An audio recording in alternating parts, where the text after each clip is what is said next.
Jadi menurut jenengan kenapa sih perlu menabung? Nggih, monggo Ibu Dia. Oh, nggih, karena untuk punya simpanan. Nggih, monggo Bu Siti. Oh iya, bisa mewujudkan keinginan. Oh, nggih, monggo Bu Ani. Oh, bisa hidup lebih tentram, nggih Bu nggih. Oh, nggih. Terus, oh nggih, monggo Bu Sinta. Tidak bingung jika ada keperluan mendadak, nggih, nggih, nggih. Terus, pripun lagi Bu? Oh sudah, nggih. Lah terus nopo mawon yang perlu dipertimbangkan sebelum berhutang? Monggo. Nggih, monggo Bu Inta. Oh nggih, harus nopo? Untuk apa? Untuk meminjam iku, nggih, nggih, betul. Lalu Ibu Dewi, eh, cara lain sebelum menghutang? Oh nggih, leres. Lalu Ibu Sinta, berapa besar kita perlu meminjam? Nggih, nggih, nggih. Ibu Siti, monggo. Kemanakah kita dapat meminjam? Nggih, leres Bu. Nggih, terima kasih nggih Bu. Baik Ibu, selanjutnya kita lihat film dulu nggih. Ibu-ibu, keadaan darurat bisa datang setiap saat dan biasanya perlu banyak uang untuk mengatasinya. Kalau tidak punya tabungan, kita terpaksa berutang. Padahal berutang itu besar resikonya dan pengeluaran kita pun membengkak. Jadi, biasakanlah menabung supaya tidak terjebak untuk berutang. Sisihkanlah uang untuk ditabung segera setelah kita menerima pendapatan. Menabung tidaklah harus banyak, yang penting rutin dan disiplin. Menabunglah secara terencana untuk memenuhi kebutuhan tertentu, misalnya untuk mengumpulkan modal usaha. Dan yang tidak kalah penting, pilihlah tempat menabung yang paling menguntungkan kita. Bila kita sampai terpaksa berutang, rencanakanlah utang secara cermat. Pinjamlah uang hanya untuk memenuhi kebutuhan, bukan untuk keinginan. Gunakan tabungan yang ada lebih dulu sebelum memutuskan berutang. Dan sesuaikanlah jumlah utang dengan kemampuan kita untuk membayarnya kembali. Pikirkan juga bagaimana cara kita membayar cicilannya nanti. Bandingkan dan pilihlah tempat meminjam dengan total pengembalian yang paling murah dan sesuai dengan pola pendapatan kita.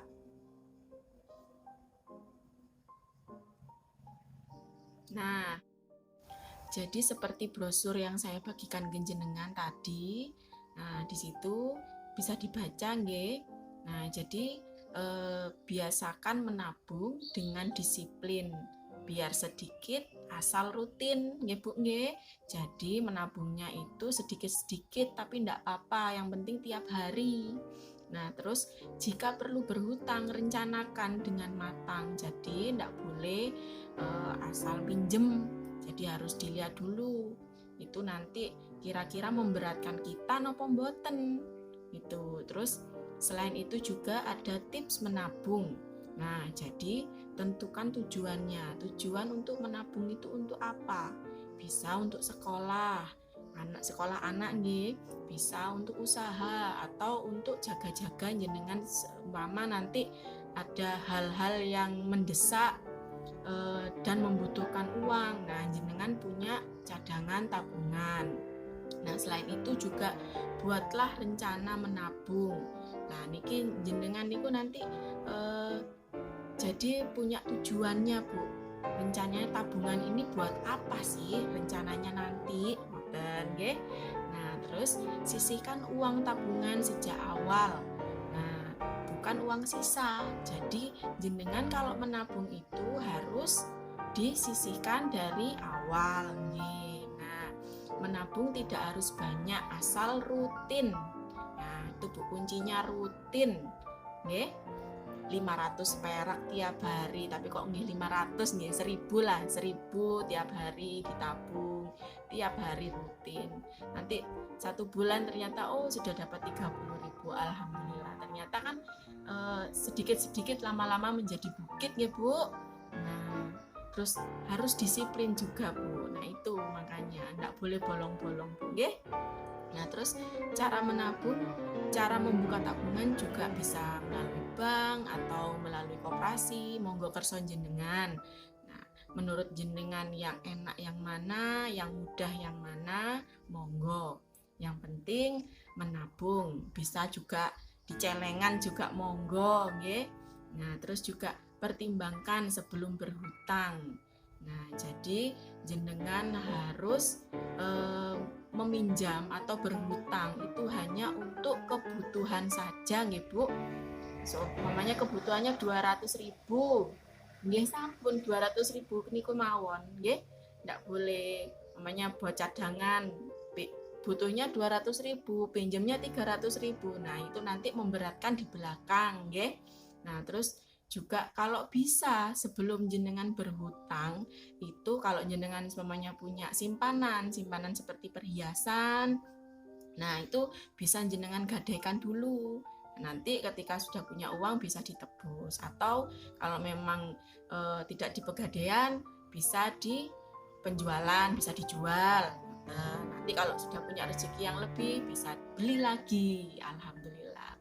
Nah, terus juga sesuaikan kemampuan. Jadi berhutangnya niku nggih harus disesuaikan dengan gaji kita, nggih. Nah, seumpamanya kita harian niku dapatnya 50.000 satu hari. Nah, kok mau pinjem 500.000, jenengan harus bisa menghitung, Bu. Nah, jadi kira-kira dapat per hari 50.000 terus hutangnya 500.000 itu bisa nyaur mboten ngoten lho nggih. Nah, terus memilih tempat yang paling ringan, Bu. Jadi jenengan kalau bisa itu jauhi rentenir. Nah, jangan ke rentenir. Nanti takutin niku jenengan malah nanti bingung, tidak bisa melunasi napa pinjaman nih. Jadi juga menyusahkan semuanya nanti. Nah, ngoten nggih, nanti bisa dipahami, dipelajari brosurnya niku. Nah, selanjutnya jenengan buka buku pintar halaman 22 dan 23. Nah, di situ ada hasil alam atau kondisi lingkungan. Nah, di situ kalau di sini kan kondisi lingkungannya itu kita kan dekat dengan pesisir nggih Bu, pesisir pantai nggih. Jadi kita cocok ambil contoh yang ikan atau kerang, monggo sama aja. Nah, keterampilan itu karena ikan dan kerang itu bisa dimasak, Bu, nggih. Terus jenis usaha berjualan ikan matang, karena dimasak tadi jadi kan berjualan ikan matang, ataupun ya kalau tidak matang ya bisa juga Bu berjualan yang segar, ikan segar, nggih.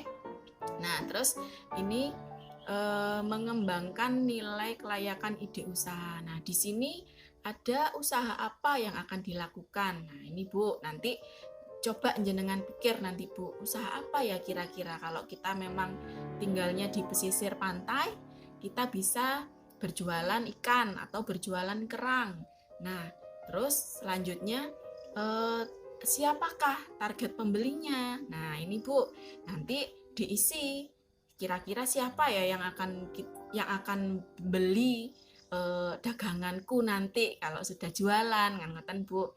Nah, kalau jenengan nanti berdagangnya itu di pasar, nah berarti ibu-ibu yang berbelanja di pasar, ngoten. Itu berarti targetnya.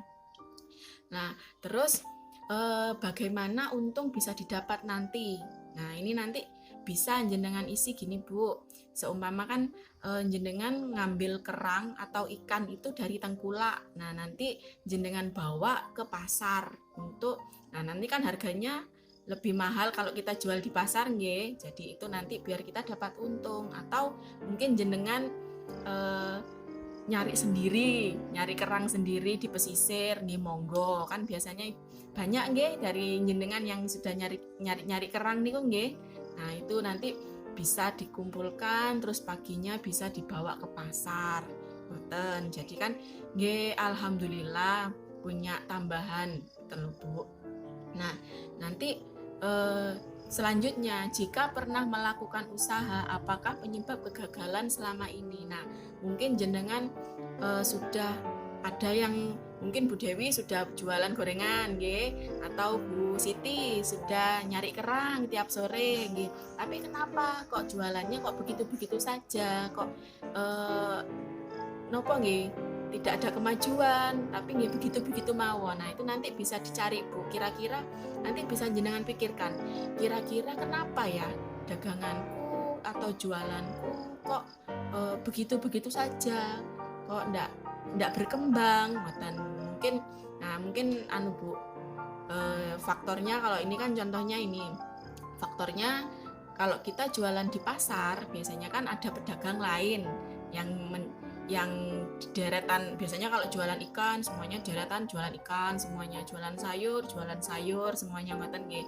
Ya mungkin kita ada saingan, ada persaingan dagang ngoten. Itu mungkin bisa menjadi sebab kenapa kok jualannya kok begitu-begitu aja, karena memang persaingan dagang atau ada pedagang lain yang berjualan sama dengan kita. Jadi nanti itu bisa jenengan isi, Bu, baik yang sudah punya usaha atau yang belum punya usaha, nanti diisi nggih Bu di rumah. Nah itu juga ada Bu, mendorong kemajuan usaha. Nah ini ada dari segi kekuatan, apa saja kelebihan usaha kita. Jadi seumpama kita jenengan punya, kalau masak itu enak, cik tapi enak gitu rasanya. Nah itu kelebihan jenengan Bu. Jadi itu tuh peluang buat jenengan, karena mungkin di tempat jenengan tetangga itu banyak yang sibuk, terus ndak ada yang jualan makanan mateng. Nah itu peluang buat jenengan Bu. Jadi jenengan kan bisa masak, terus masakannya enak, jadi bisa dijual. Terus itu nanti diisi nggih Bu, di lembar tadi juga saya kasih itu biar jenengan nanti isi di rumah. Terus kira-kira yang menghambat kemajuan usaha niku nopo. Nah kelemahannya, coba dari kelemahannya, kira-kira kelemahannya jenengan niku nopo. Mungkin jenengan tiap hari kemarin masak ikan santen, nah sekarang masak ikan santen lagi yang dijual, besok ikan santen terus tiap hari. Mungkin orang-orang yang mau membeli ke jenengan itu mungkin pengen menu baru Bu. Jadi sebaiknya jenengan mencoba resep masakan apa, pindang koyong ataupun sop ikan ngoten. Jadi kan banyak macamnya ngoten. Terus kadang juga ada ancamannya Bu. Ancamannya itu maksudnya begini Bu, ketersediaan ikan yang terbatas. Nah jadi mungkin memang kalau kita kan enggak semuanya ikan ada nggih Bu, mungkin cuma ikan lemuru mawon atau ikan tongkol mawon. Jadi kan kita masaknya juga sesuai dengan jenis ikannya ngoten. Nah itu juga bisa salah satu yang menghambat lah. Terus harga ikan juga mungkin kan biasanya harga ikan itu juga naik turun ya Bu.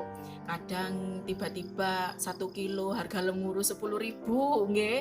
Kadang tiba-tiba naik jadi 15.000, itu kan juga menghambat.